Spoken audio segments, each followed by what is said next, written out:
দর্শক, ঘোষণা হয়ে গেল হুমায়ুন কবিরের নতুন দল। হ্যাঁ, ঠিকই শুনছেন। উনি ওনার পূর্ব ঘোষণা মতো নতুন দল ঘোষণা করেছেন আজ 22শে ডিসেম্বর মুর্শিদাবাদের। নতুন দলের নাম জেইউপি, জনতা উন্নয়ন পার্টি। শুনে রাখুন, জনতা উন্নয়ন পার্টি জেইউপি। কয়েক হাজার মানুষ একটা বড়সড় সমাবেশ করে উনি ওনার নিজের দলের ম্যানিফেস্টো, একই সঙ্গে ওনার দলের মানে নজিরবিহীনভাবে কয়েকজন প্রার্থীর নামও ঘোষণা করেছেন। এখনো ভোট ডিক্লেয়ার হয়নি আমাদের রাজ্যে।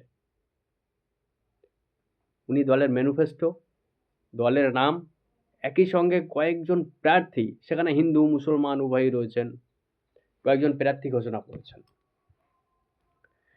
হুঙ্কার দিয়েছেন মঞ্চ থেকে, মুর্শিদাবাদে তৃণমূল কংগ্রেসকে জিরো করবেন। হুঙ্কার দিয়েছেন উনি, যে আর যাই হোক মুর্শিদাবাদে তৃণমূল কংগ্রেস একটাও সিট পাবে না, পেতে দেব না। হুমায়ুন কবির একাই বুঝে নেবেন সব। তৃণমূলের মুখপাত্র কুণাল ঘোষ থেকে জয়প্রকাশ মজুমদার কেউই ওনার আক্রমণ থেকে বাদ যাননি। প্রত্যেকেই উনি আক্রমণ করেছেন। মমতা বন্দ্যোপাধ্যায়কে উনি আক্রমণ করেছেন। উনি জিরো করে দেওয়ার হুমকি দিয়েছেন। বারবার দ্ব্যর্থহীন ভাষায় উনি বলেছেন মুর্শিদাবাদে জিরো করে দেব টিএমসিকে, একটাও সিট পাবে না। তবে উনি আরও একটা কথা শুনিয়েছেন, এটা মাথায় রাখতে হবে। বিজেপির এক একটা আসন বাড়লেও বাড়তে পারে, কথাটা কিন্তু মাথায় রেখে দেওয়ার মতো কথা। বিজেপির আসন বাড়ার উনি সম্ভাবনা দেখছেন, কিন্তু তৃণমূলও একটা আসন পাবে না। হুমায়ুন কবিরের ওটা ওনার ব্যক্তিগত অবজারভেশন, উনি ভালো এর ব্যাখ্যা দিতে পারবেন ঠিক কেন হবে। আমরা আসছি সে প্রসঙ্গে। এখন প্রশ্ন হচ্ছে, হুমায়ুন কবিরের নিজের দল ঘোষণা, প্রথমে বাবরি মসজিদের আবেগে শান দেওয়া, তারপরে সেখানে লক্ষাধিক মানুষ জোগাড় করা, বাবরি মসজিদের জন্য টাকা চাঁদা সব কিছু তো রয়েছে, সেটা একটা জায়গাতে, ওটা অন্য বিষয়।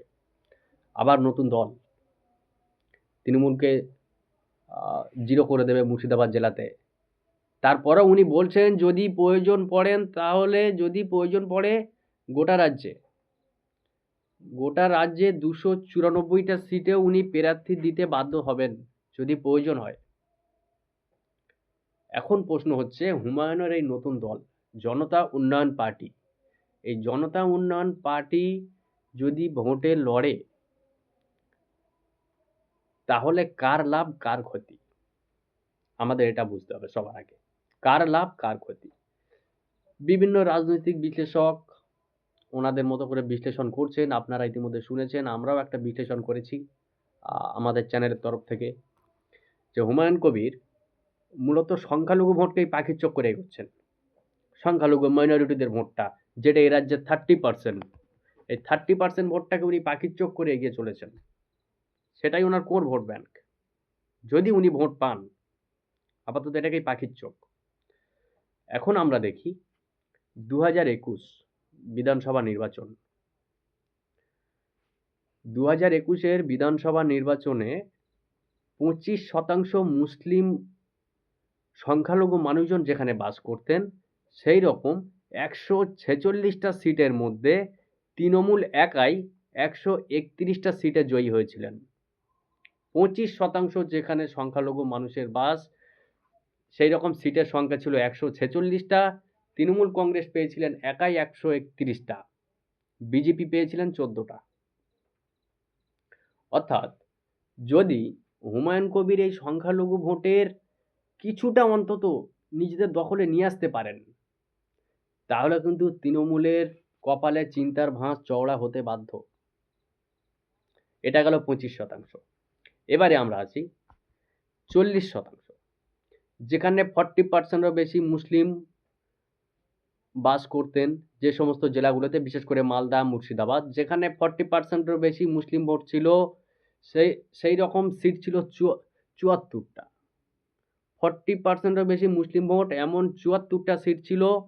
তৃণমূল জিতেছিল 71টা, বিজেপি 2টো এবং আইএসএফ 1টি।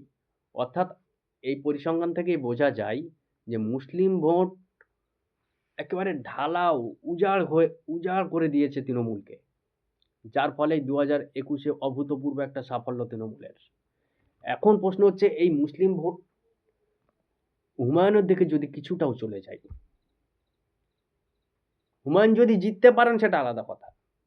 উনি যদি জিততে না পারেন, এখান থেকে 7%, 8%, 10%, 12% যদি একটা ভোট উনি শুধু ভোট কাটুয়া হয়ে যদি থেকে যান, তাহলে কার ক্ষতি হবে? দর্শক, তাহলে সরাসরি তৃণমূলের ভোট বাক্সে তার নেতিবাচক প্রভাব পড়বে। সরাসরি ভোট বাক্সে তার নেতিবাচক প্রভাব পড়বে। যদি শুধু ভোট কাটুয়া হয়ে যান উনি। উনি হুঙ্কার দিচ্ছেন, উনি অনেক কথাই বলছেন। সেটা তো আর এখানে বসে এই ভোটের 3 মাস 4 মাস আগে বসে এভাবে বসে আমরা বলতে পারবো না যে কি হচ্ছে। ওটা জ্যোতিষীদের কাজও নয়, আমরা কেউ জ্যোতিষীও নই। ওটা ভোটের ফলের দিন আমরা বুঝতে পারবো যে হুমায়ুন কতটা প্রাসঙ্গিক, ভোট বাক্সে কতটা প্রভাব পড়েছে, হুমায়ুনের কথায় সংখ্যালঘুরা কতটা বিশ্বাস রেখেছেন, কতটা আস্থা রেখেছেন, আমরা সেটা তখন বুঝতে পারবো। কিন্তু এখন যদি এটা হয়, তাহলে তৃণমূলের ক্ষতি হবে। সরাসরি তৃণমূলের ভোট বাক্সে নেতিবাচক প্রভাব পড়বে। একই সঙ্গে তৃণমূলের আসন সংখ্যা কমতে পারে এবং বিজেপির আসন সংখ্যা বাড়তে পারে। একদম সিওর। এটা জানার জন্য রকেট সায়েন্সের কোনো প্রয়োজন নেই। যদি হুমায়ুন ভোট কাটে, তৃণমূলের ভোট বাক্সে নেতিবাচক প্রভাব পড়বে, ক্ষতি হবে তৃণমূলের, লাভ হবে বিজেপির। এইবারে আসি এ রাজ্যের সংখ্যালঘুদের কথায়। তারা কি এই নির্বাচনের 3 মাস আগে একটা রাজনৈতিক দল হুমায়ুন কবির, যার ইতিহাস খুব একটা মানে ভালো নয়। উনি কখনো বিজেপিতে ঝাঁপ দিয়েছেন, কংগ্রেস করতেন, আবার তৃণমূল, এই সব কিছু ঘুরে এবারে উনি নিজের দল জনতা উন্নয়ন পার্টি ঘোষণা করেছেন। এই বাংলার সংখ্যালঘু সমাজ, বাংলার মুসলমান সমাজ, এরা কি এত সহজে হুমায়ুনকে বিশ্বাস করবেন? এটাই লাখ টাকার প্রশ্ন। সংখ্যালঘু সমাজের একটা অংশ মনে করেন মমতা বন্দ্যোপাধ্যায় যদি এখানে থাকেন, তৃণমূল কংগ্রেস যদি এখানে চতুর্থবারের জন্য ক্ষমতায় আসেন, তাহলে তারা নিরাপদ। একটা অংশ অবশ্য অন্য কথা বলে, কারণ আমরা জানি 2021-এ বিধানসভা নির্বাচনের আগে আইএসএফ, ইন্ডিয়ান সেকুলার ফ্রন্ট, সে সময় তৈরি হয়েছিল। খুব একটা হাইপ ছিল, এই দল কিছু একটা করলো, তৃণমূলের লোকসান পৌঁছে দেবে। কিন্তু দেখলাম দিন শেষে এই সংখ্যালঘুরা বিজেপিকে আটকাতে দলে দলে একটা সমীক্ষাতে প্রতি 100 জন সংখ্যালঘুর মধ্যে 91 জন তৃণমূলকে ভোট দিয়েছিল। একেবারে ভোট বাক্স উজাড় করে দিয়েছিল সংখ্যালঘুরা। আইএসএফ বা সিপিএম, কংগ্রেস জোট সেই সময় এদের উপরে খুব একটা ভরসা রাখতে পারেনি। এখন হুমায়ুনের উপরে এই সংখ্যালঘুরা কতটা ভরসা করবেন, সেটাও একটা প্রশ্ন রয়েছে। যদি সংখ্যালঘুরা হুমায়ুনের উপরে ভরসা না করেন, তাহলে তৃণমূলের চিন্তিত হওয়ার কোনো কারণ নেই। কিন্তু যদি ভরসা করেন, এখান থেকে অন্তত 10% ভোটও যদি হুমায়ুন কবিরের দল বা অন্য কোনো দল যদি পান, তাহলে তৃণমূলের লোকসান হতে বাধ্য। দর্শক, এটা আমাদের মতামত। অবশ্যই আপনাদের মতামত আপনারা দেবেন। যা বলার অবশ্যই কমেন্ট বক্সে বলবেন।